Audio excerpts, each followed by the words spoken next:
Progressive জীবন, আর্থিক ও নিরাপদ জীবন এই প্রতিপাদ্যে কুড়িগ্রামের নাগেশ্বরীতে মৃত রাইবুল ইসলামকে 2.5 লাখ সহ 30 লাখ টাকার বিমা দাবি চেক বিতরণ করা হয়েছে।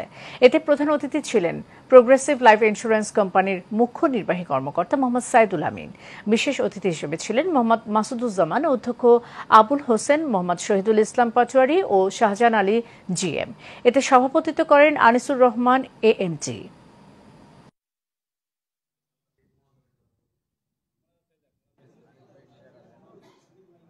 একজন ব্যক্তি মারা গেছে, তার পরিবার বা অন্য সদস্য লেখাপড়া শিক্ষা সমস্ত কিছু বিমা থেকে তার গাড়ি বাড়ি থেকে আরম্ভ করে আমি সর্বশেষ যদি বোঝাতে চাই তার যে পোষা কুকুরটা আছে সেই কুকুরটার আমাদের গ্রাহক সেবার মান বৃদ্ধি করে এই অঞ্চলে ব্যবসা বৃদ্ধির ভূমিকা তারা রেখেছেন। এর জন্য আমি এখান থেকে তাদের প্রতি কৃতজ্ঞতা পোষণ করছি। আপনাদের সাথে সবসময় যিনি সুখে দুঃখে আপনাদেরকে সাপোর্ট দিয়ে যাচ্ছেন এবং আমাদের কাছ থেকে বিভিন্ন ভাবে আপনাদের দাবি দাওয়াগুলো নিয়ে আসছেন, তিনি হচ্ছেন এই এলাকার সহকারী ব্যবস্থাপনা পরিচালক জনাব আনিসুর রহমান।